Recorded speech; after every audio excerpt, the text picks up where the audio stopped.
After France surrendered to Nazi Germany in June 1940, the country would be ideologically divided. The French response was essentially split between collaboration, as exemplified by the Vichy government, and defiance demonstrated by the French resistance. Among the collaborationists, some ended up joining the Wehrmacht as part of the LVF, or Legion of French Volontaires against Bolshevism. Even more would eventually join the SS as part of the SS Charlemagne Division, named after the 9th century Frankish emperor. In total, around 5,000 to 10,000 French soldiers would fight directly for the Germans during WW II.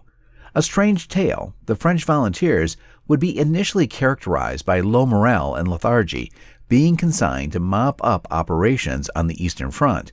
Yet, in the waning months of the war, the SS Charlemagne Division would enter brutal battles with the Soviets, incurring massive casualties on themselves and their enemy, eventually ending up among the last defenders of Adolf Hitler's bunker in 1945.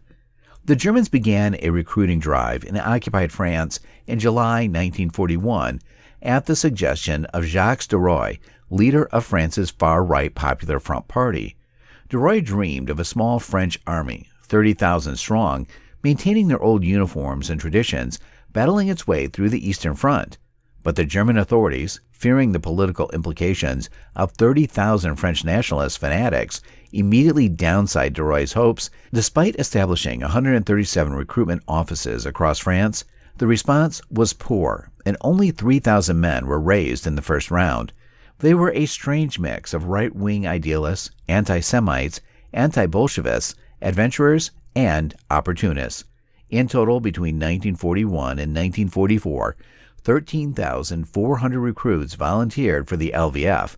However, only 5,800 actually ended up serving. Of the initial recruits, nearly half had been dismissed for a variety of infractions. Some were deemed medically unfit, others refused to swear allegiance to Adolf Hitler, and many left once they discovered they would be wearing German, not French, uniforms. The only distinguishing feature of the LVF would be a shoulder badge bearing the French tricolors.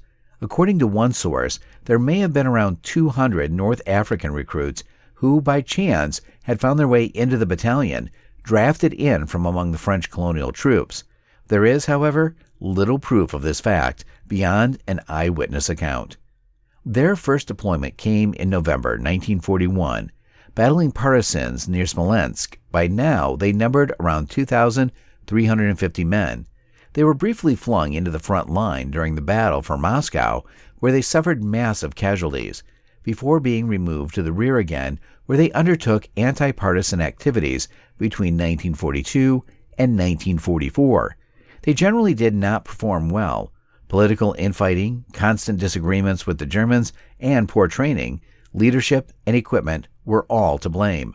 Their largest engagement came during Operation Morocco against Soviet partisans.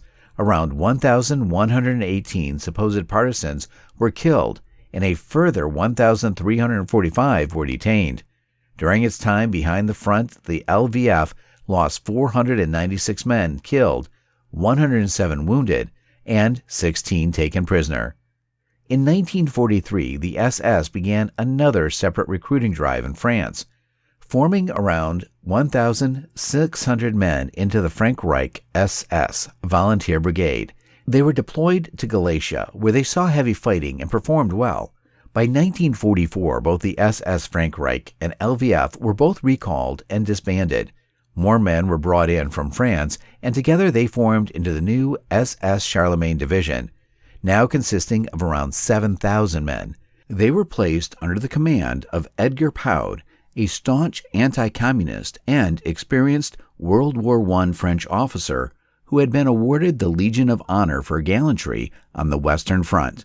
Paud had joined the LVF in 1941 and steadily worked his way up to become its commander in 1943. Now a far more fearsome force, the division consisted of the more die-hard LVF volunteers and younger, more committed troops from the SS who had real battle experience. The advancing Soviet forces in the East had alerted many Europeans to the dangers of Bolshevism, whilst the Allied invasion of France had caused many pro-fascists to flee the country in fear of reprisal. Even though Germany was on the brink of defeat, the new French troops were far more motivated now, many having essentially no other option left but to fight. On the 25th of February 1945, the SS Charlemagne were heavily engaged at Hammerstein. The force of the Russian assault split them in three. One group was trapped on the Baltic coast and had to be evacuated by sea. They made it to Denmark, then traveled back to the outskirts of Berlin. A second, less fortunate group was caught trying to withdraw under the cover of fog. They were nearly all killed in a murderous artillery barrage. A third group, incorrectly believing that the Germans no longer controlled any Baltic ports, attempted a fighting retreat, but were also nearly all killed or captured. During this battle, the division's commander, Brigadier Edgar Paud, was likely killed. Wounded in the fighting, his men took him to an inn in the village of Griffenberg, after which he was never seen again. In total, only 800 men of the Charlemagne Division managed to regroup at Norstretz on the 27th of March. This represented only 10% of the original force sent to the Eastern Front in the prior month. Their leader was Lieutenant Colonel Gustav Krukenberg, a highly experienced German soldier.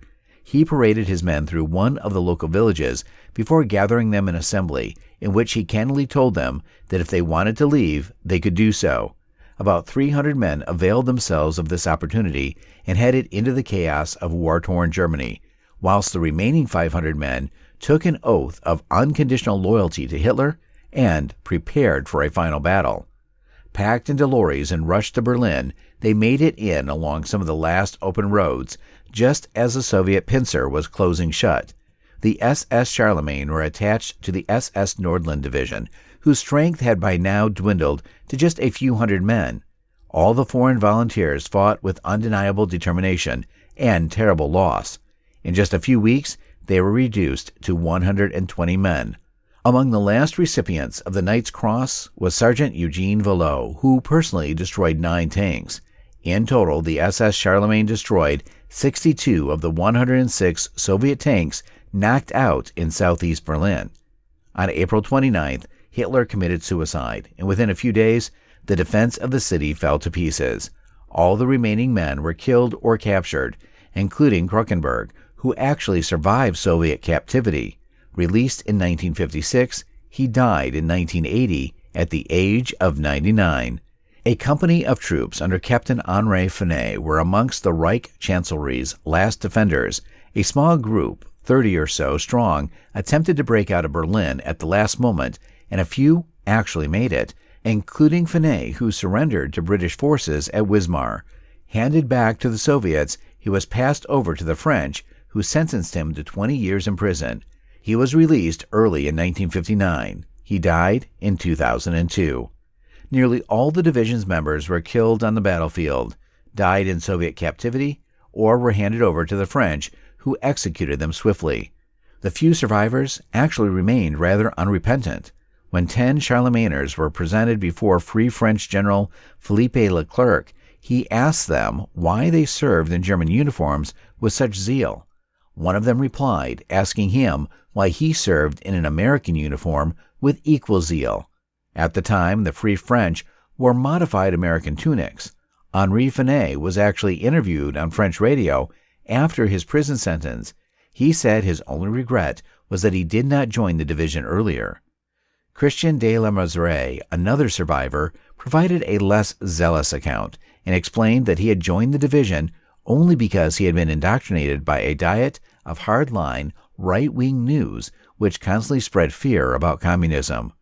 Whatever their answers, the history of the LVF and Charlemagne Division remains one of the stranger tales of collaboration during World War II.